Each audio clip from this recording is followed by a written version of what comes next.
Welcome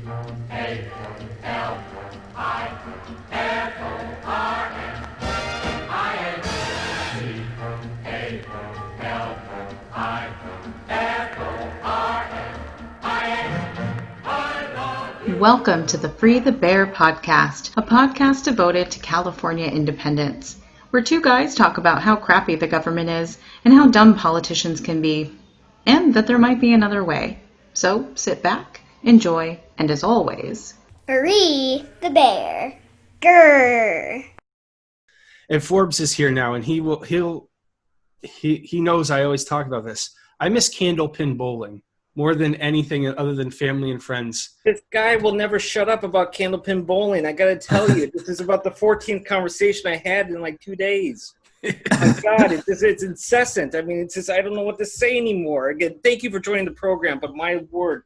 Again, I'm sorry, do you have an hour about candlepin bowling? Well, I do, yes. The other thing that drives Forbes crazy is I tell him about steamed hamburgers, which I know is more of a Connecticut thing, but you can get them in diners all over Mass. I don't think this is a real thing. I keep hearing this from a Simpsons episode. No way I believe this is real. He keeps saying steamed hams. It's a real thing. I haven't heard of that, but I can neither confirm nor deny their existence. I heard it's a Utica expression. That is a Simpsons reference, but no, steamed hams are real, Forbes. We're gonna make that happen someday. I'm actually looking at like something on Amazon to buy that do steamed hams. So I'm gonna make it happen for you one day, bud. So we are here with T, and I applaud you for shortening your name, because politics, especially kind of the stuff that we support, can be a little fringe and controversial. I heard you on one of my favorite YouTube channels, the David Pakman Show. I was, first of all, a really good caller. I'm impressed with people who know the rules of not having the volume up, so the background noise.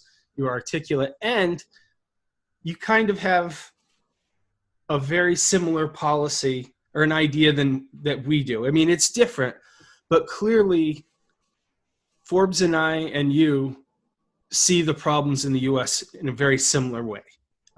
We have different outcomes, but I think generally we're on the same page, and we're all about here on the Free the Bear podcast talking to people who want balkanization or, putting back states' rights compared to, a federal government in D.C. that's very wasteful. So why don't you tell Forbes and I about your project and what made you decide to do it? Sure. So I come from sort of two backgrounds that are very different. My academic background is in international relations and linguistics, and my professional background is mostly in software and product and project management. And I've been curious for a while, in the midst of my career, about applying sort of a user-based approach, if I can use a software term, to democracy, which I see as essentially the operating system of our civilization. And so I started kind of looking at ways to think about how we can make that user experience, so to speak, better, and how can we make it more representative, which I think is one of the features that we seek most highly. And I think that's why, in large part, there's a lot of alignment that I see between sort of peaceful secessionist movements, if that's a fair characterization of what you guys do, and what I'm about, which is federal decentralization. And so I started basically looking at the ideological shape of the country, and the easiest way to do that was to look at electoral maps by county. And I started with 2016, and then kept looking backward and backward and backward, and honestly got all the way back to the founders. But ultimately, I found that at least around 2000, 2004, there started to be a real new emerging shape of the country. And so what I also noticed was this kind of proceeded along highways and between economic centers. It wasn't just, rural or urban. It was, so I guess the other term is megaregions, right? A clustering of cities, but it actually persists in rural areas too. Especially I found this in the West and the Southeast. So like I said, I'm also a student of international relations and geopolitics. So I was curious about the interplay between states from a sort of historical context. So that led me to 2 examinations of essentially geocultural history. You guys might be familiar with one or both of them. 11 American Nations by Colin Woodard, and Albion Seed, I'm not sure if I'm pronouncing that correctly, 4 British Folkways in America. So what I was looking at was, how colonialists settled the U.S., obviously killing Native Americans, enslaving Africans, and starting territorial wars with Hispanics and Latinos along the way. But even through all that bloodshed, there was one group left to colonize, and that was the British immigrants themselves. At least that's how I view it. And so that's how we came up with state borders, which have like almost no bearing on political identity in most of the countries today. So that got me wondering, why is that? Well, as it turns out, climate and ecology have a part to play too. So ecoregions and bioregions factor in as well. This has been sort of the most recent growth in my kind of knowledge on the topic, that basically people naturally moved over the course of our history to the parts of the country that best suited their ways of life, and we continue to do so to this day. So we can discuss the number of regions and the borders that I developed as part of my model, this decentralized federation model. But suffice it to say, this was shaped by a lot of research, and I can also say I've been a kind of serial road tripper. I've visited by, I think my last count, 34 of the 50 US states, and tried to really get into the culture and geopolitics of the region during my interstate travel. So that's kind of how I got there. Perhaps maybe a long-winded way of saying how I got there. It sounds like to me that basically what you're saying is that, again, that our entire system is haphazard, not logically organized, and not really put together in a way that makes it conducive for people to live. Long story short, basically, is that we're really, everything is just kind of like by inertia, we just built up these kind of borders and areas and systems of control, and actually it really is not appropriate for modern day life, correct? I would say there is a logic to it, but it's a colonialist, it's a colonization logic, and it doesn't pay much attention to cultural history, to political history, to ecoregions and bioregions, to megaregions and the way cities develop even. So there is a logic, but it's not a particularly it's not a logic that's particularly sensitive to people. One thing you said that I'm also fascinated in is mega regions. The idea of a city from Portland, Maine to Boston, Rhode Island, all the way down to DC. And I think you're the first person who I ever agreed with the talk. You even added parts of North Carolina to the area. There is a lot to this. The fact that, when I grew up in New Hampshire, like New Hampshire used to be a swing state because it was the people on the southern border of New Hampshire who were more aligned with people in Massachusetts versus the people who were in rural New Hampshire, who were very much libertarian to Republican leaning. How is, just talking about bioregionalism, how has that affected what you've done now? Have you made any changes because of it? I think actually, to be honest, what surprised me most is that I didn't have to make much changes at all. That it actually just worked out, that they fit together so well. I mean, I think one of the things that is, I guess, controversial about bioregions, and one of the things that I'm still sort of learning is, basically that people in bioregions, in watersheds, kind of span the political divide. However, I would be surprised if you didn't see that certain types of political ideology are very lacking in conduciveness with bioregions. I suppose what I'm really talking about is right-wing conservatism. That despite the fact that a lot of them, that a lot of conservatives talk about conservation. I mean, it's in the word there. That's not really the way that they live their politics, if that makes sense. But in general, no, I think I was surprised at how little I had to change my maps to my model to follow bioregions. And how many regions are we talking about with your setup? Yeah, I broke it down to 5. I looked at ways of shaping the model to even up to 20 and all the way down to 2. And I think you can find, several other approaches that, span that gamut as well. The reason I found that I settled on 5 was in large part because how to put it? It's a way to sort of distribute power fairly. So essentially what it comes down to is there are the 5 regions are 2 sort of liberal / progressive regions. There's 2 moderate regions and there's 1 conservative region. And it just so happened that there were some neat borders between those regions that allowed us to say, okay, well, it's not enough to just say, okay, we're just progressive or we're just conservative. That's way too simplistic.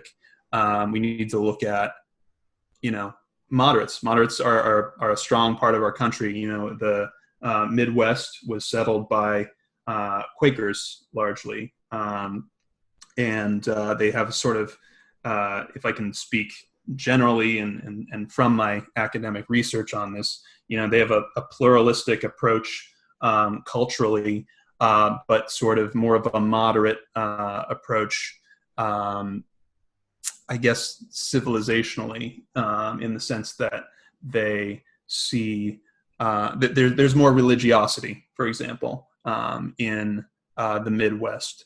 The Southeast is actually quite similar in that way.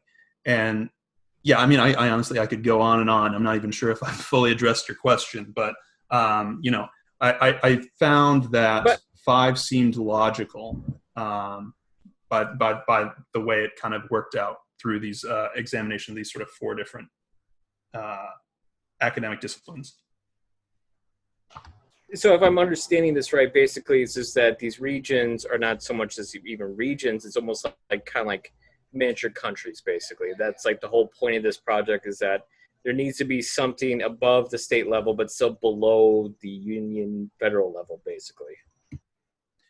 Yeah, I mean, if we're so ultimately the idea is delegate some degree of federal authority, and I don't want to be too prescriptive in my model. The idea is this should be a democratized model where people get to decide, to what degree they want more regional autonomy over federal autonomy, or to what degree, maybe they want some authority that belongs to the state to belong to the more regional level.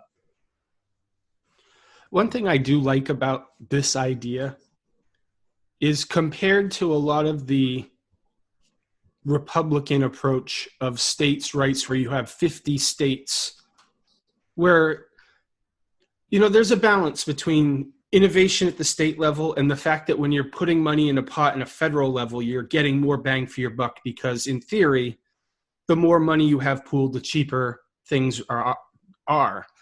I like the fact that you're getting like-minded states to be able to pool their resources to do things that they, how they want to do them. In your model, I guess this would be for any model really, what is it like for New Mexico, a very blue state that is surrounded by relative red? Sorry, what is it like in what way? Yeah, and you're just, how does New Mexico, how does it play out for a blue state like New Mexico that will be surrounded by red states?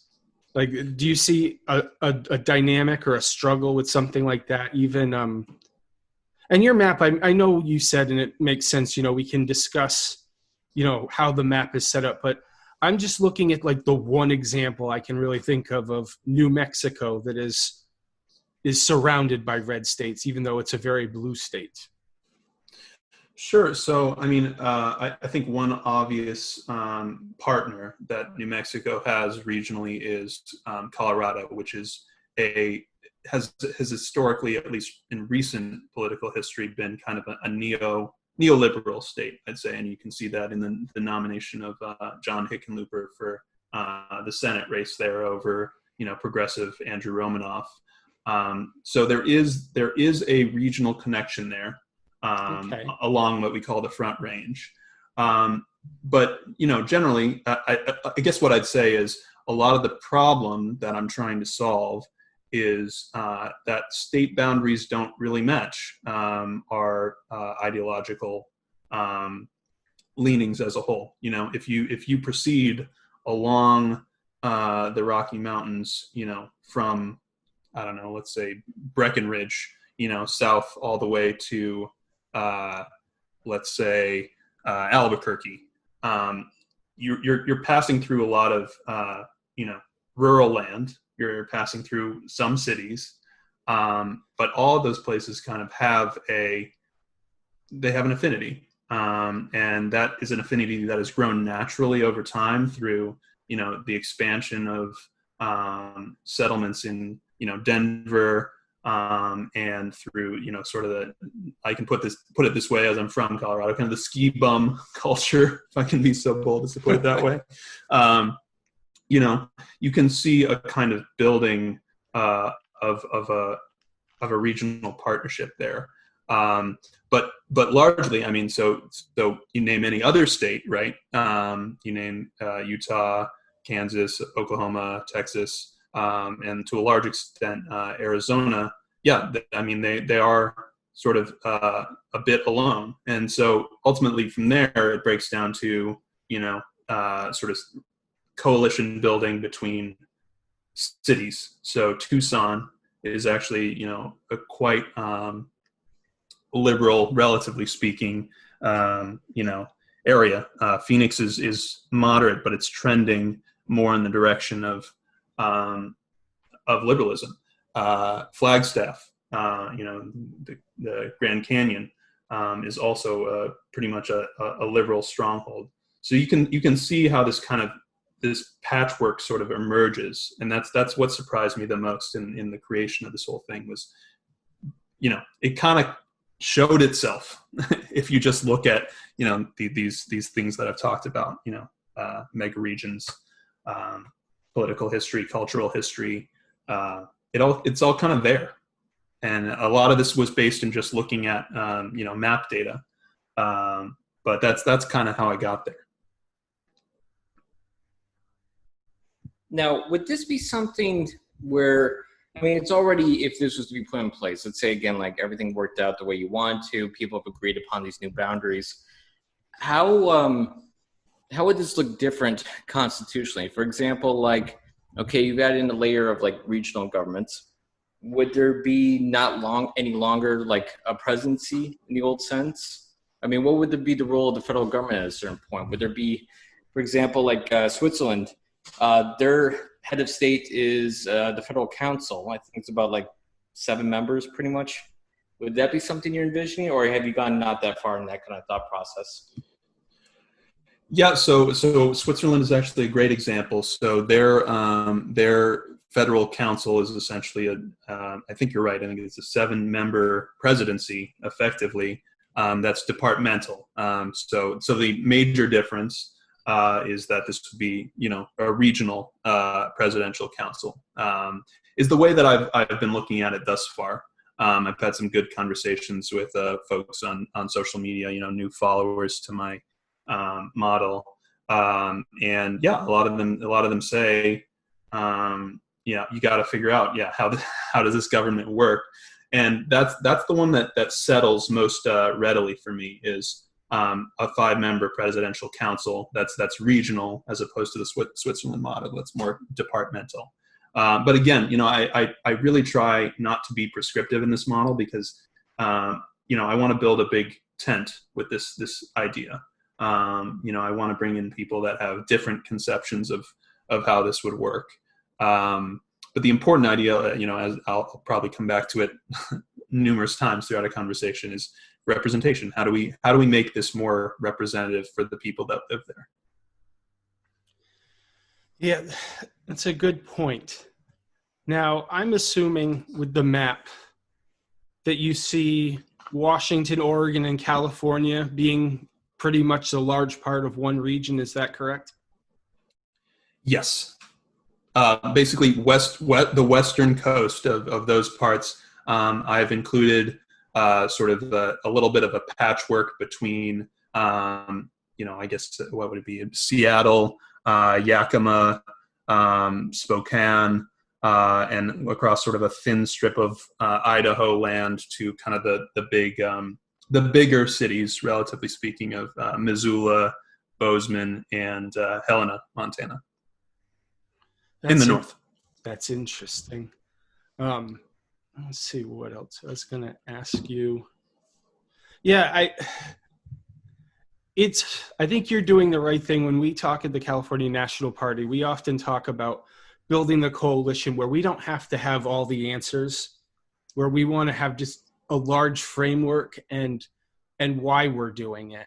I guess when people ask me why I want a California nation, I often say I look at how divided the United States is politically and just the tension that is in the air. I mean, I know it's extra, ripe now with the election, but if we don't do something, be it balkanization, your plan, where certain states, gain independence, how do you see this country going if we keep going down the course we are?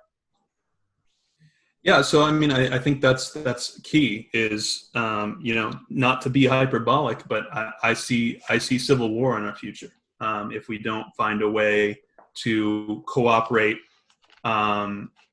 together. I think there has to be on some level. I think we've established a certain framework in this hemisphere that we can't ignore going forward. But the fact is, Balkanization could be in our future, and it could be the way that the Balkans went, which was very, the Yugoslav wars were it's a very bloody era of that region of Europe's history.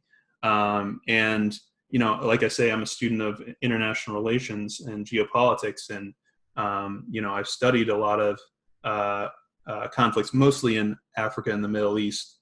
And yeah, it's tough for me to see how we can keep going down this road with this one federation that has so many disparate parts, that's seeing, this degree of polarization just continue to grow. I mean, the protests across the country now, that started with George Floyd and sort of retroactively brought in Breonna Taylor.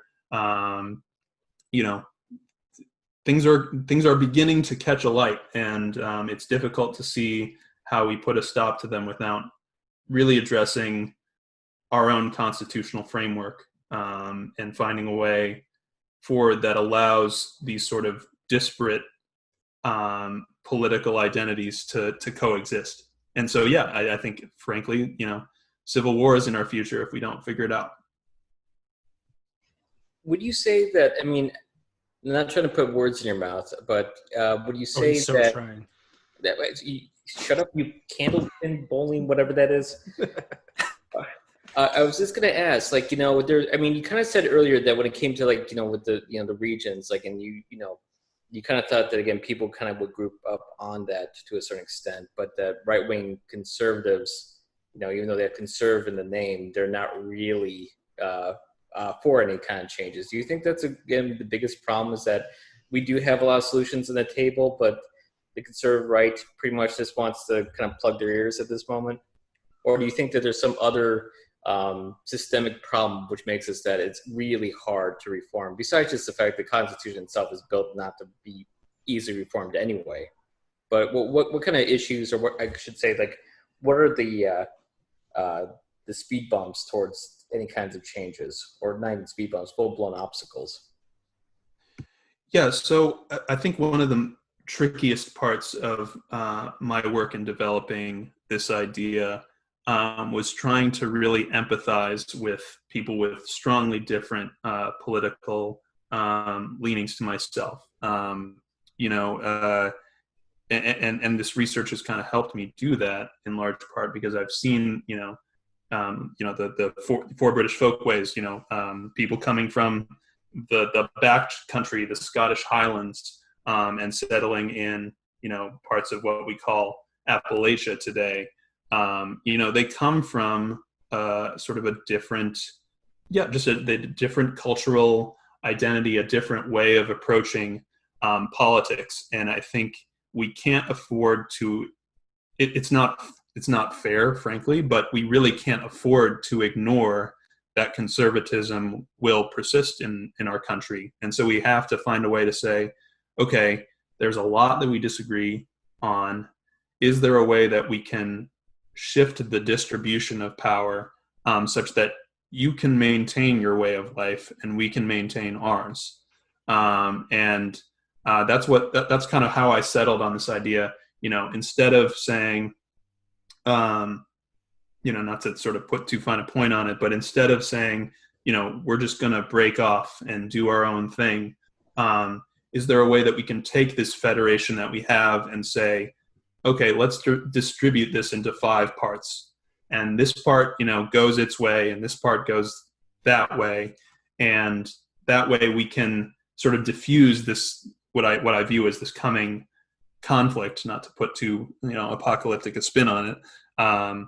And that's kind of how I approach it. Is yes, there are obstacles, but I think there's room in this model for kind of the states' rights folks of the right and the sort of greater change at a more regional, at a higher level than the state level on the left, and obviously a lot of space for folks in the middle to go their own route as well. Does that answer your question? Yeah, no, it does. Yeah, thank you. I mean, it's just that, and I don't think you're being apocalyptic at all by pointing out. I mean, this is certain realities that anyone with the study of geopolitics and history, so it shows that, more and more we're kind of drifting into that direction. I mean, at least, I mean, part of me thinks that, yes, civil war is a good chance of it, but I think more so is just that there's going to be a breakup no matter what. And it's just maybe we should start preparing for that as opposed to just pretending that there's no possibility of that happening and we can keep kind of limping along the way we have. I mean, the Soviet Union didn't break down into, there was some conflicts. Like, for example, like Chechnya, and there was some kind of, there was some bloodshed, again, very minimal compared to the Yugoslav wars. But when it broke up, more or less, it was kind of a bloodless kind of disintegration. Obviously, it wasn't good for the living standards of most of the people in that area, but again, it did happen. And actually, in some cases, especially ironically enough, the west coast of the Baltics, they did pretty well, actually, if not better, on their own. So, yeah, I think it's just that you're kind of pointing out that we got this proverbial elephant in the room, and we have a major issue here. And again, it's just that I think you provide very good insight about a possible solution to avoid, either dissolution or violence. Yeah, and just to add a piece maybe to what you're saying, which I fully resonate with, which is that I actually think a mass secession is quite likely to happen whatever direction things go.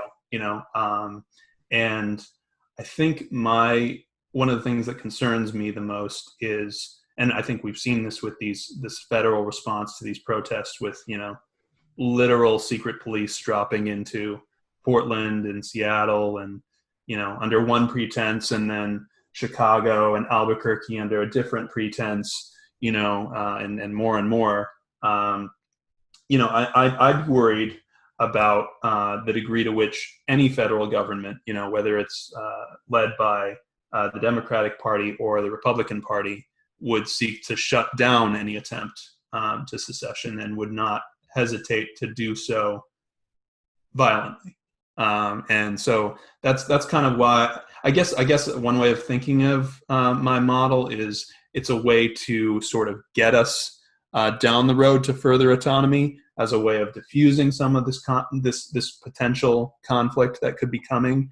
And maybe at the end of the day, we say, okay, well, even this isn't enough, and maybe we need to have a full secession and have, however many different new countries.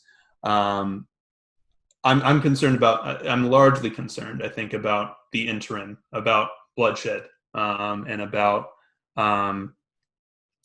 people taking to the streets in a way that isn't as productive as I think the protests have been so far. You guys have brought up some really good points, and one of them I want to hit back on. I don't know if either of you guys saw the documentary Bible Camp, but the head counselor had a part where she was speaking by herself, and she was talking about Islamic radical terrorists, and she's like, I wish our Christians would fight as hard as them. And I'm not saying that it's all the religious right that feels this way, but when you look at this Trump group, it has a religious fervor to it where they are going to eventually be putting their lives on the line for this. They are not, I don't see the Trump group and even the Tea Party group, how it evolved. I have not seen them compromise on anything. And when I look at that, I see that the left will make compromises here and there, and it's just a gradual shift to the right in America. I look at it, you're going to either have the left win or the right win, or we're going to separate so we can all live our own ways. And I think that we're all hitting on the fact that war is inevitable. And even if it's not in the streets war, it's going to be businesses not shopping at certain places, not going to certain places.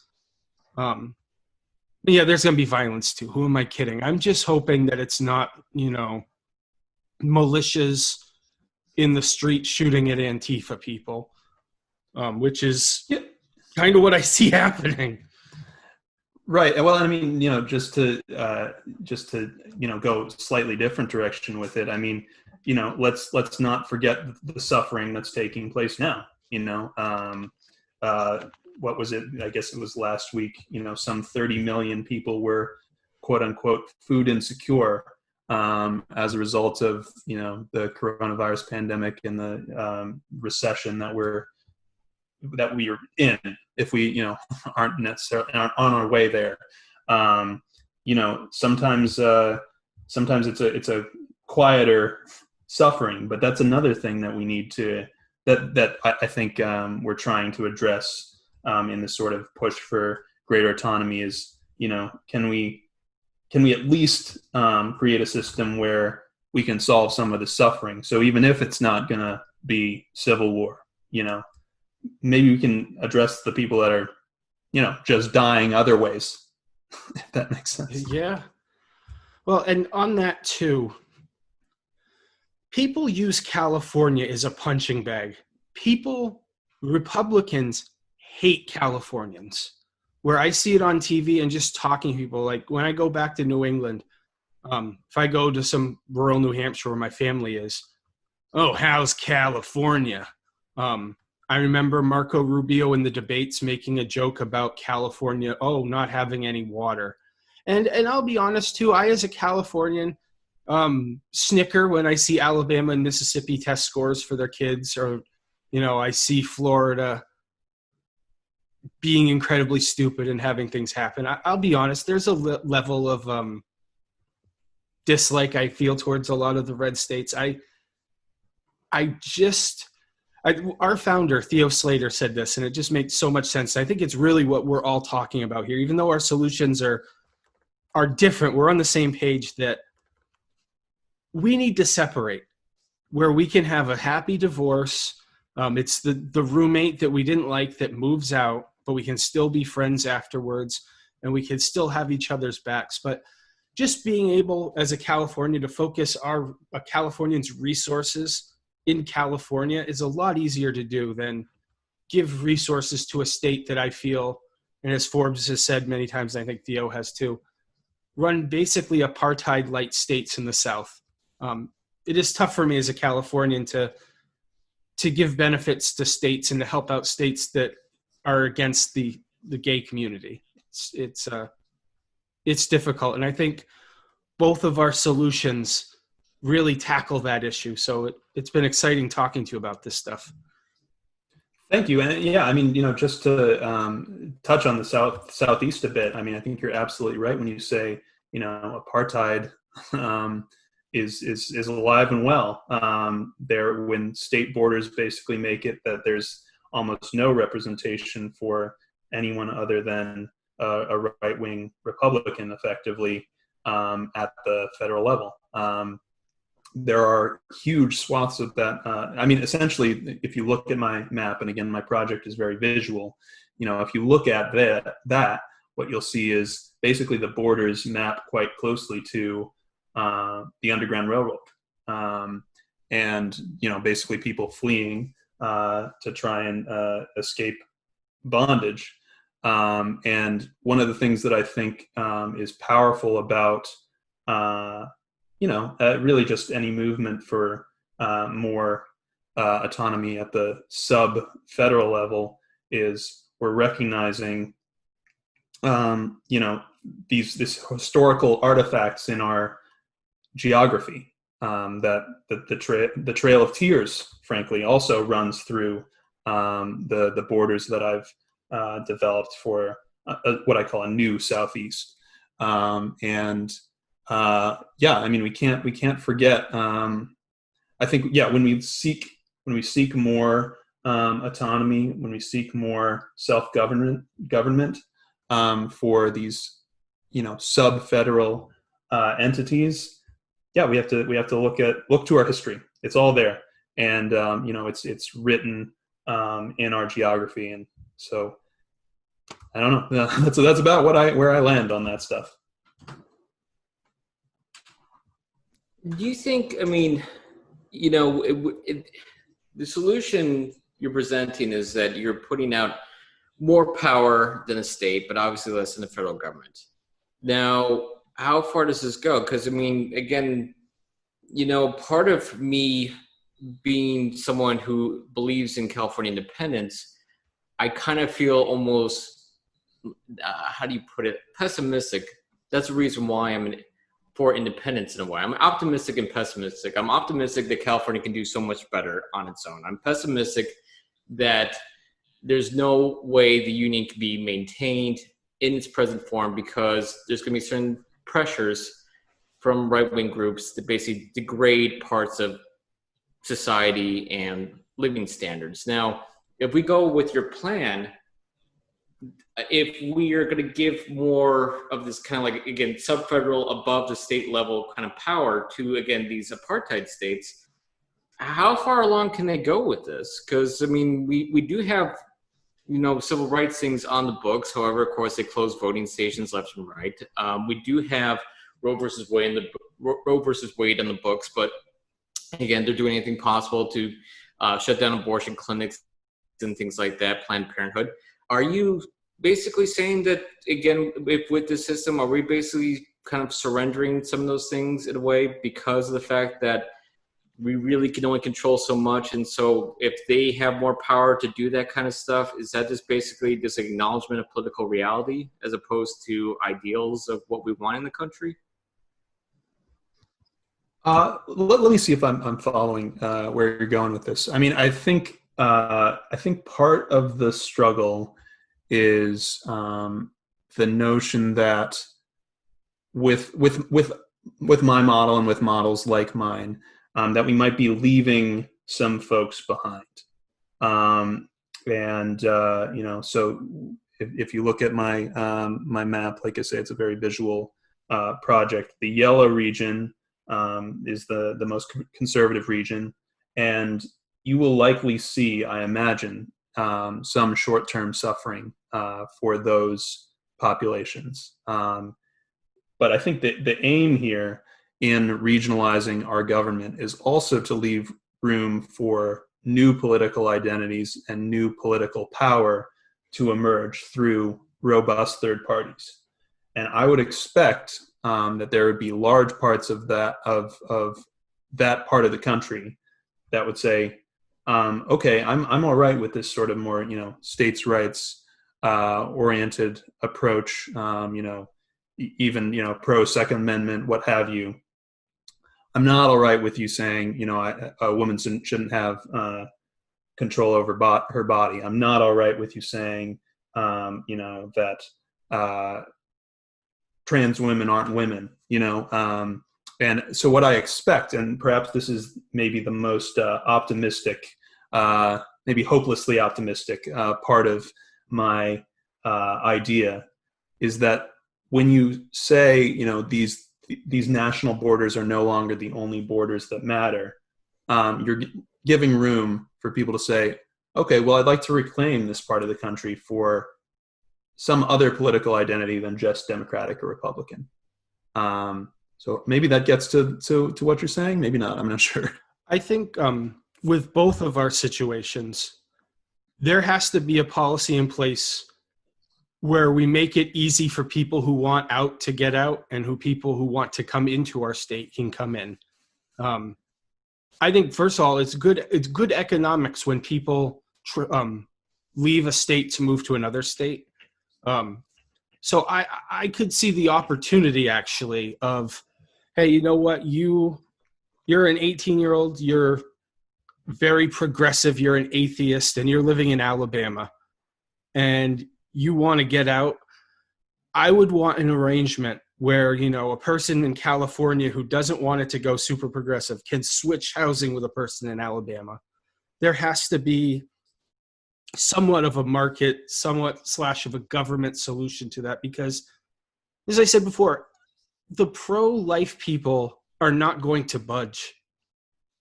They're not going to let this issue go ever. It's all they have. And it's not even just abortion. It's abortion, gay rights. It's maybe to a certain extent the Second Amendment, although I think there's plenty of progressives who believe in the Second Amendment. But there is a group of, it's the Michael Savage portion of America that is not going to stop until they get a Christian Saudi Arabia in America.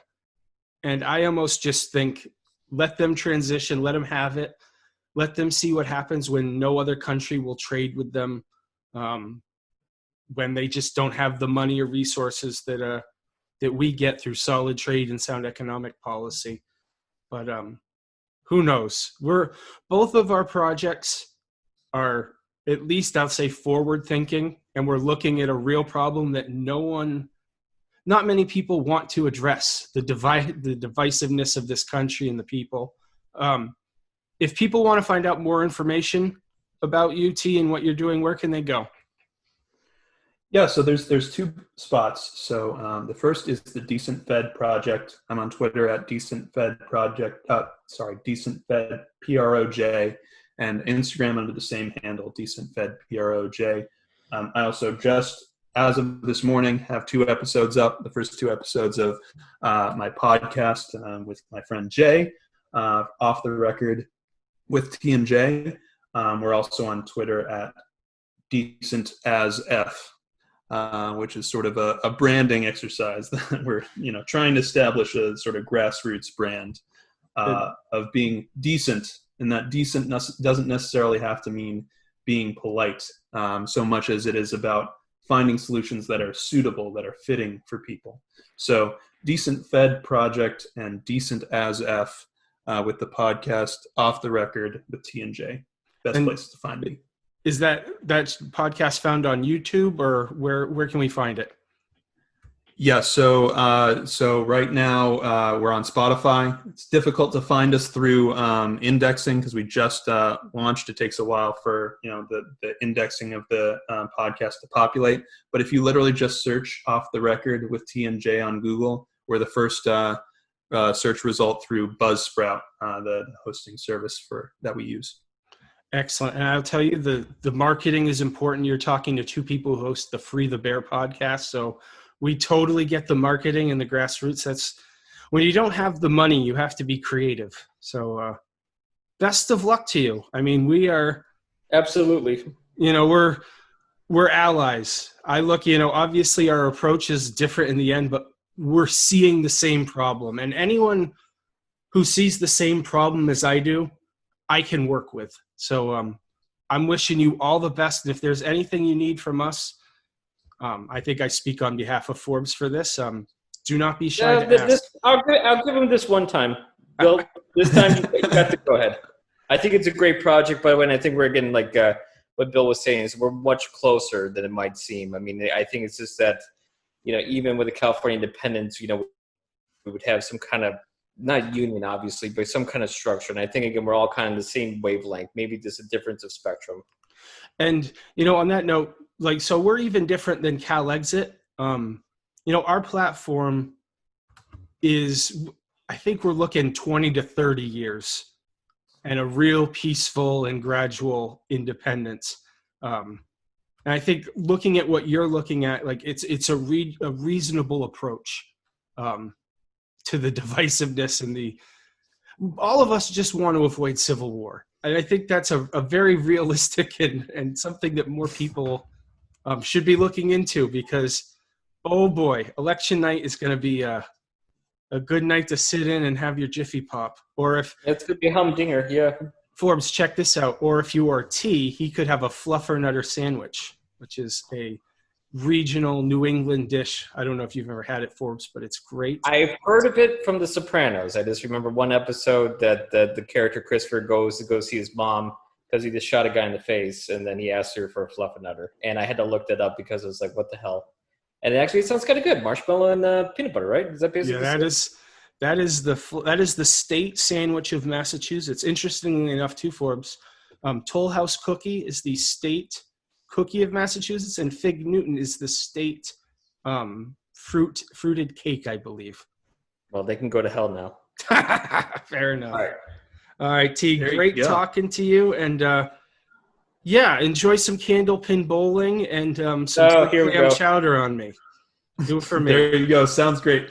One last quick thing is I just want to say I owe a lot to Cascadia, to CalExit, and to the California independence movement. You guys have been some of my earliest kind of supporters and proponents. So I owe you guys a lot, and I hope there's opportunities, so many opportunities, hopefully down the road for further collaboration towards our shared goals. Absolutely. And as I say, the New England independence movement is in your neck of the woods. But if you're looking for a good guest, get Brandon from the Cascadia Bioregional movement. He was awesome. We had a blast having him on. If you already got that connection, he is one of the most impressive ones. I mean, honestly, and again, we're saying this in front of you. We're saying someone else is very impressive. You were very impressive too, and this guy was great. So again, either way, worked out fantastic. You guys would have an awesome episode, and we'll make sure to listen. And all the best to you. Thank you so much, you guys. Really appreciate it. Take care. Again, this I think it's a great project. This has been wonderful. Thank you so much, you guys. Have a great one. Well, there you have it. Another episode of the Free the Bear podcast. Thank you very much for listening. If you can, give it a thumbs up. Even if you didn't like it, give it that good old thumbs up and subscribe. I'm very old, but I've been told there is a bell that you're supposed to push or ding or something. So do that. For more information about the California National Party, go to californianational.party, or on Twitter, vote_CNP. And in conclusion, Free the bear. Grrr. I want to balkanize right now. Yeah, balkanize. Yeah. California's a nation. Yeah. Cascadia too. Yeah. New England to boot. Yeah. So the song I made up, it's called Balkanization Nation or somethins.